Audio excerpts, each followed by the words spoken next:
तृतीय वर्ष विज्ञान के सभी विद्यार्थियों का उनकी रसायन विज्ञान की ऑर्गेनिक केमिस्ट्री की कक्षा में स्वागत है। आज हम प्रोटीन का वर्गीकरण पढ़ेंगे। Classification of protein. सबसे पहला वर्गीकरण का प्रकार है क्लासिफिकेशन बेस्ड अपॉन प्रॉपर्टीज या गुणों के आधार पर वर्गीकरण। यदि हम प्रोटीन का गुणों के आधार पर वर्गीकरण करते हैं तो दो प्रकार के प्रोटीन पाए जाते हैं। एक है फाइब्रस प्रोटीन या रेशेदार प्रोटीन। रेशे के समान प्रोटीन ये जल, तनु अम्ल, क्षार में अविलेय होते हैं। इनके उदाहरण हैं केराटिन, मायोसिन, कोलेजन आदि। दूसरे प्रकार के प्रोटीन होते हैं ग्लोब्यूलर प्रोटीन। ग्लोब्यूलर प्रोटीन जैसा कि नाम से स्पष्ट है, ये गोलाकार होते हैं, गोलाकार आकृति के होते हैं। ये अम्ल और क्षार में विलेय होते हैं। इनका मुख्य कार्य जैविक क्रियाओं का संचालन और नियमन होता है। कई एंजाइम, एंटीबॉडीज, हार्मोन्स, हीमोग्लोबिन आदि ग्लोब्यूलर प्रोटीन के उदाहरण हैं।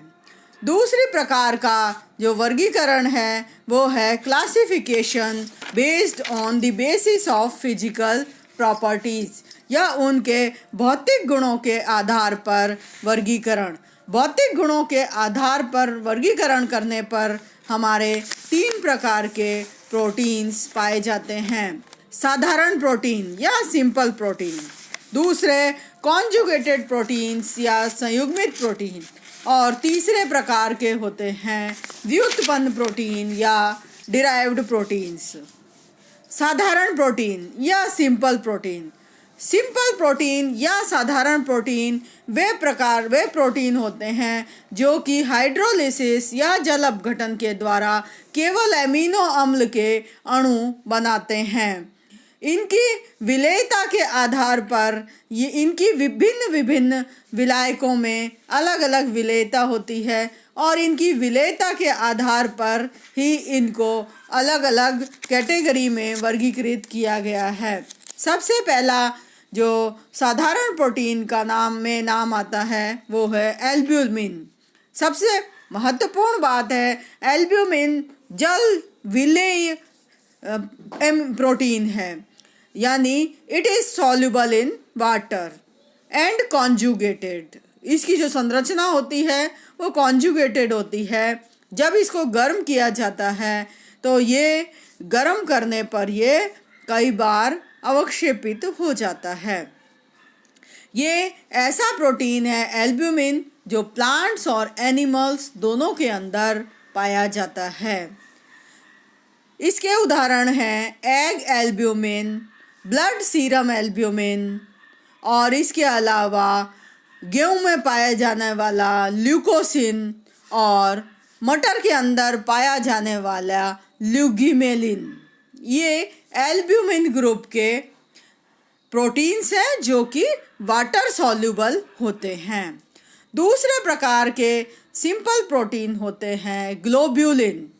ग्लोब्यूलिन्स are insoluble in water but soluble in salted water, यानी सिंपल पानी में वो अविलेय हैं, परंतु जैसे पानी के अंदर नमक डाल दिया जाता है तो वो विलेय हो जाते हैं और गर्म करने पर ये भी कोएगुलेट हो जाते हैं।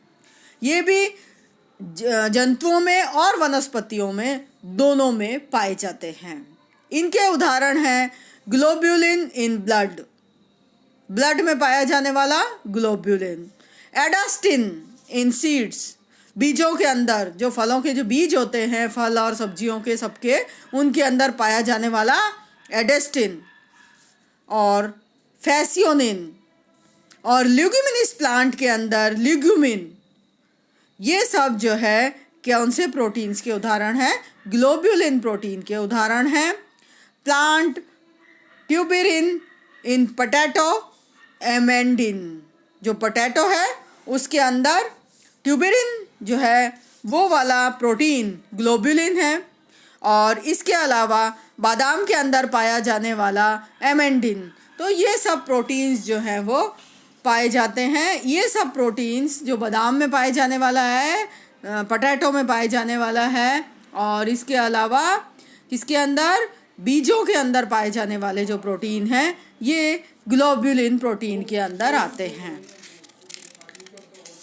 अब इसके बाद आता है आपका स्क्लेरोप्रोटीन्स और एल्ब्यूमिनोइड्स। इनको हम कहते हैं एल्ब्यूमिनोइड्स या स्क्लेरोप्रोटीन्स कहते हैं। ये स्क्लेरोप्रोटीन जल के अंदर इनसॉल्यूबल होते हैं और साल्टेड वाटर और अदर सॉल्वेंट्स में भी इनसॉल्यूबल होते हैं। तो स्क्लेरोप्रोटीन जो है वो पानी के अंदर, साल्टेड वाटर के अंदर और दूसरे सॉल्वेंट्स के अंदर इनसॉल्यूबल होते हैं, but soluble in concentrate acid and concentrate base.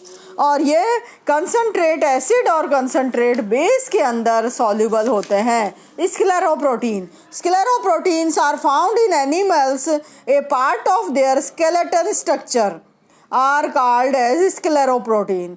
तो ये जो है किसका पार्ट है? स्क्लेरोस्किन का पार्ट है। एनिमल्स के अंदर जितनी भी स्किन होती है उसमें कौन से प्रोटीन होते हैं? स्क्लेरोप्रोटीन्स होते हैं। ये स्क्लेरोप्रोटीन सभी तरह के पदार्थों में, मतलब साल्ट सॉल्यूशन, वाटर और अदर सॉल्वेंट्स में इनसॉल्यूबल है। इसीलिए स्किन जो है क्या करती है, वो आपकी बॉडी को सभी से प्रोटेक्ट करती है, परंतु एसिड से प्रोटेक्ट नहीं करती, क्योंकि एसिड में ये स्क्लेरोप्रोटीन ख़त्म हो जाते हैं। Protective and out part by form by the proteins. इनके अंदर है hair, horn, keratin and silk proteins. Fibroin are example of this group. तो ये सब जो प्रोटीन हैं ये इसके एग्जाम्पल हैं। स्क्लेरोप्रोटीन्स को वापस दो भागों में बांटा जा सकता है। इसका क्लासिफिकेशन करते हैं तो इसका एक भाग हम कह सकते हैं, इनको जो बांटने का है वो है कोलेजन्स, दूसरे हैं इलास्टिन्स और तीसरे हैं ग्लूटिन्स। तो इस तरह से इनको बांटा गया है, दो भागों में बांटते हैं। Collagens form gelatin on boiling with water, it is soluble in water, और synthesis ligaments which are attached to skin to the bones and bones to the muscles react with trypsin and pepsin। तो ये जो collagens वाले होते हैं ये boiling water में जो है वो जिलेटिन बना देते हैं।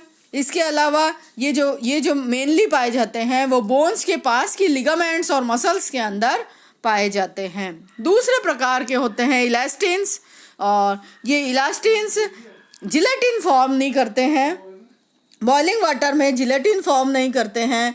ये स्लोली ट्रिप्सिन के द्वारा इफेक्टेड होते हैं और इंटरनल लिगामेंट, बोन्स और मसल्स के इंटरनल लिगामेंट्स बनाते हैं। अब इसके बाद आते हैं आपके ग्लूटिन्स वाटर में इनसॉल्युबल होते हैं और इसके अलावा साल्ट सॉल्यूशन में सॉल्युबल होते हैं, और डाइल्यूट एसिड और बेस के साथ जब इनकी अभिक्रिया करवाई जाती है और या गर्म किया जाता है तो इस तरह के protein arginine, proline and glutamic acid high ratio में इनके अंदर पाया जाता है। तो ये जो प्रोटीन है ग्लूटिन्स, इनके अंदर आर्जिन, प्रोलिन और ग्लूटामिक एसिड उच्च रेशो में या ज़्यादा मात्रा में पाया जाता है। इसके बाद इससे अगले प्रकार के जो प्रोटीन है वो हैं histones. Histones are soluble in water. Histones जल में विलेय प्रोटीन होते हैं और अमोनिया के अंदर इनसॉल्युबल होते हैं, और इसके अलावा ये साल्ट सॉल्यूशन में यदि इनको लिया जाता है तो ये कोएगुलेटेड हो जाते हैं गर्म करने पर। यदि इनको हायर अमाउंट में हिस्टिडीन और आर्जिनिन, ट्रिप्टोफैन, ये सब क्या होते हैं, इसमें हायर अमाउंट में हिस्टोन्स प्रोटीन के अंदर हिस्टिडीन पाया जाता है और आर्जिनिन पाया जाता है। और हिस्टोन्स की एक विशेषता होती है कि इसके अंदर कभी भी ट्रिप्टोफैन जो है वो नहीं पाया जाता है। इसके उदाहरण हैं हीमोग्लोबिन्स, ग्लोबिन्स, प्रोटीन और हिस्टिन्स। अगले हैं प्रोलामिन्स। Prolamines are insoluble in water and salt solution, but soluble in dilute acid, base and 70 to 90% alcohol. तो प्रोलामीन जो होते हैं वो जल में अविलेय होते हैं, परंतु जो साल्ट सॉल्यूशन है उनके अंदर और डाइल्यूट एसिड और बेस में ये विलेय होते हैं, और 70 to 90% अल्कोहल में भी ये विलेय हो जाते हैं। गर्म करने पर ये कोएगुलेट नहीं होते हैं, यानी उनका स्कंदन नहीं होता है। और इसका जो इसका मुख्य एग्जाम्पल है वो है प्रोलिन, और इसके अंदर लाइसिन एब्सेंट रहता है। तो मेन जो ये इसमें जो अपने फूड मटेरियल्स हैं जैसे गेहूँ है, बाजरा है, मक्का है, इनके अंदर ये वाला प्रोटीन पाया जाता है। यानी इन सब सब्सटेंस के अंदर लाइसिन जो एमिनो एसिड है वो हमेशा एब्सेंट रहता है, वो इसके अंदर नहीं पाया जाता है। तो इसके अंदर है मक्का का प्रोटीन, बार्ली का प्रोटीन, हार्डिन, व्हीट प्रोटीन्स, तो ये सब प्रोलामीन के अंतर्गत आते हैं। अब लेते हैं हम protamines. Protamines are soluble in water and salt solution. तो जो प्रोटामीन्स हैं वो जल में और साल्ट के सॉल्यूशन में विलेय होते हैं। गर्म करने पर इनका स्कंदन या कोएगुलेशन नहीं होता है। ये अल्कोहल के द्वारा प्रेसिपिटेट हो जाते हैं और इनके अंदर न्यूक्लियोप्रोटीन प्रेजेंट होता है और ये नेचर में बेसिक होते हैं। ये सब विभिन्न प्रकार किसके थे? सिंपल प्रोटीन के। अब हम कोएगुलेटेड प्रोटीन की बात करते हैं या कॉन्जुगेटेड प्रोटीन की बात करते हैं। कॉन्जुगेटेड प्रोटीन को हम संयुग्मित प्रोटीन कहते हैं। संयुग्मित प्रोटीन क्यों कहते हैं? क्योंकि ये प्रोटीन्स के एमिनो एसिड्स के जो मॉलिक्यूल हैं वो किसी न किसी प्रोस्थेटिक ग्रुप के द्वारा जुड़े हुए होते हैं। तो यहाँ पर जो है they contains prosthetic group with protein part. On the nature of prosthetic group they are classified into 6 groups. तो प्रोस्थेटिक ग्रुप के साथ ही जुड़े हुए होते हैं प्रोटीन्स, और प्रोस्थेटिक ग्रुप की नेचर के हिसाब से इनको हम 6 भागों में बांट सकते हैं। सबसे पहले है न्यूक्लियोप्रोटीन। न्यूक्लियोप्रोटीन की कॉम्प्लिकेटेड स्ट्रक्चर होती है और इसका जो प्रोस्थेटिक पार्ट है वो न्यूक्लियोप्रोटीन है, न्यूक्लिक एसिड का, और ये सभी प्रकार के मैमल्स के अंदर और प्लांट सेल्स के अंदर पाए जाते हैं। न्यूक्लिन, न्यूक्लियोहिस्टोन, यीस्ट और क्रोमोसोम्स ये इसके पार्ट हैं न्यूक्लियोप्रोटीन के। दूसरा है ग्लाइकोप्रोटीन। ग्लाइकोप्रोटीन में प्रोस्थेटिक ग्रुप कार्बोहाइड्रेट है और ये म्यूकोप्रोटीन भी कहलाते हैं। तो ग्लाइकोप्रोटीन जो है वो म्यूकोप्रोटीन भी कहलाता है और इस ग्लाइकोप्रोटीन का प्रोस्थेटिक पार्ट कार्बोहाइड्रेट है। और ये मेन प्रोटीन कहाँ पर प्रेजेंट होता है? ये वाला सलाइवा के अंदर। तो सलाइवा में जो प्रेजेंट होता है वो कौन सा प्रोटीन है? म्यूसिन। इसके बाद अगला प्रोटीन आता है phosphoprotein. Phosphoprotein, phosphoric acid is a prosthetic group. इसमें फॉस्फोप्रोटीन्स के अंदर फॉस्फोरिक एसिड प्रोस्थेटिक ग्रुप की तरह से काम करता है। इसके उदाहरण है caseinogen, egg yolk protein and ovovitellin. अगले प्रकार के हैं क्रोमोप्रोटीन्स। इसमें क्रोमोफोरिक ग्रुप जो है प्रोस्थेटिक ग्रुप होता है और इस कारण से कलर्ड प्रोटीन होते हैं। इनके उदाहरण बहुत कॉमन है, हीमोग्लोबिन है, कैरोटीन है, क्लोरोफिल है, इन सब में क्रोमोप्रोटीन उपस्थित होता है। अगले प्रकार के प्रोटीन हैं लिपोप्रोटीन या लाइपोप्रोटीन। लाइपोप्रोटीन में ये मेन पार्ट जो है वो कहाँ का है? ब्रेन और नर्वस सिस्टम में मुख्य रूप से इस प्रकार के प्रोटीन पाए जाते हैं। इसके अलावा लिपोप्रोटीन्स जो है वो सेल मेम्ब्रेन का भी इम्पोर्टेंट पार्ट है। तो इसका जो प्रोस्थेटिक ग्रुप है वो फैट पार्ट होता है। इसमें है लेसिथिन, कैफेलिन, कोलेस्टेरॉल एस्टर और फॉस्फोलिपिड्स लिपोप्रोटीन के अंदर आते हैं। अगले प्रकार के जो प्रोटीन्स हैं वो हैं, कौन से वाले प्रोटीन्स पढ़ रहे हैं हम? डिराइव्ड प्रोटीन्स या संयुग्मित प्रोटीन या कॉन्जुगेटेड प्रोटीन्स। तो कॉन्जुगेटेड प्रोटीन्स का जो लास्ट पार्ट है वो है मेटलोप्रोटीन्स। कॉन्जुगेटेड प्रोटीन्स का लास्ट पार्ट है मेटलोप्रोटीन्स और इसमें प्रोस्थेटिक ग्रुप मेटल एटम्स होते हैं। अब हम बात करते हैं डिराइव्ड प्रोटीन्स की। डिराइव्ड प्रोटीन्स, ये प्रोटीन्स जो है एसिड या बेस या एंजाइम की अभिक्रिया के बाद डिग्रेडेशन के प्रोडक्ट होते हैं। तो प्राइमरी प्रोटॉन डेरिवेटिव्स, इनको दो भागों में बांटा है, primary proteins derivatives and secondary proteins derivatives. Primary protons derivative का जो मुख्य पार्ट है वो प्रोटियोज है। ये प्रोटियोज प्रोटीन के हाइड्रोलिसिस से प्राप्त होता है और ये जल में और साल्ट सॉल्यूशन में प्रेसिपिटेट आउट हो जाते हैं और अमोनियम सल्फेट के द्वारा सैचुरेटेड हो जाते हैं। दूसरी प्रकार के इसके अंदर हैं, उनको हम प्रोटीन्स कहते हैं। ये प्रोटीन्स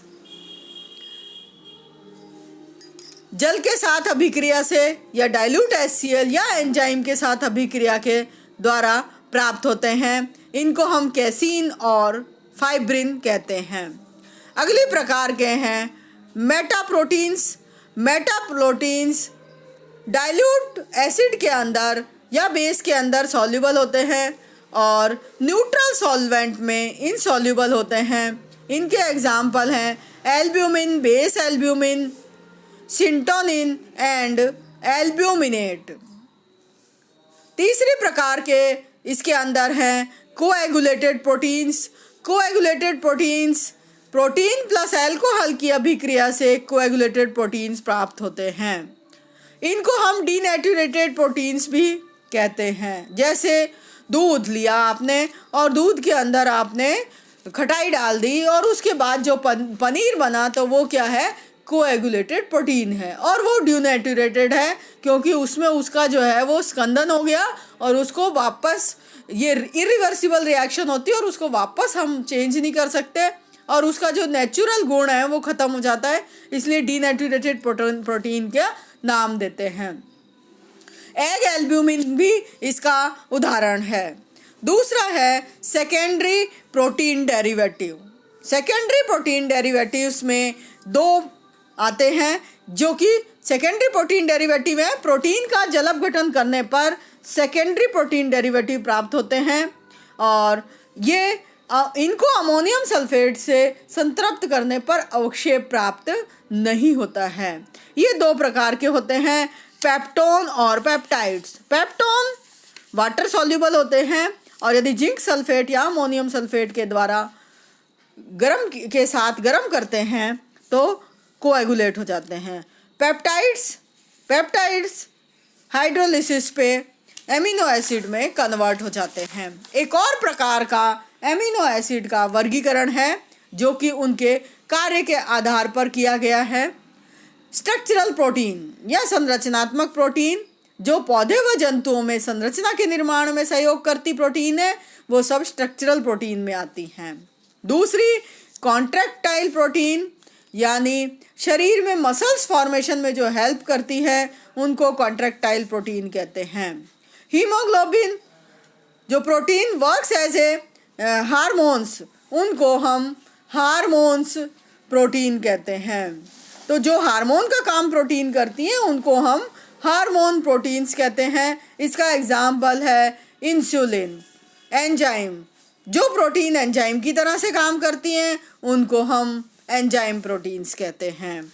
एंटीबॉडीज़, तो जो एटमॉस्फेयर से हमारे शरीर को प्रोटेक्ट करने वाली प्रोटीन्स हैं उनको हम एंटीबॉडीज़ कह देते हैं।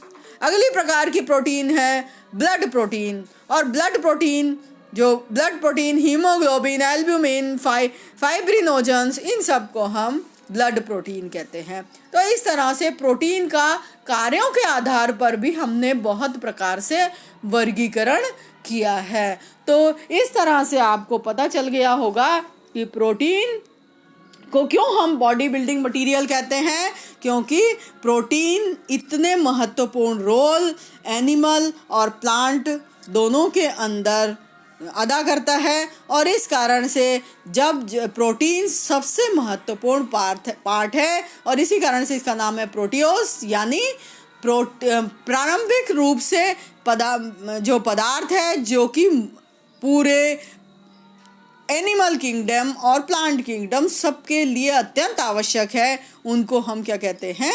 प्रोटीन्स कहते हैं। तो इस तरह से आपने पूरा प्रोटीन्स, एमिनो एसिड्स और इसको पूरा चैप्टर को आपने पढ़ा है। अब हम अगले टर्न पे नेक्स्ट वीडियो में आगे बात करेंगे। धन्यवाद।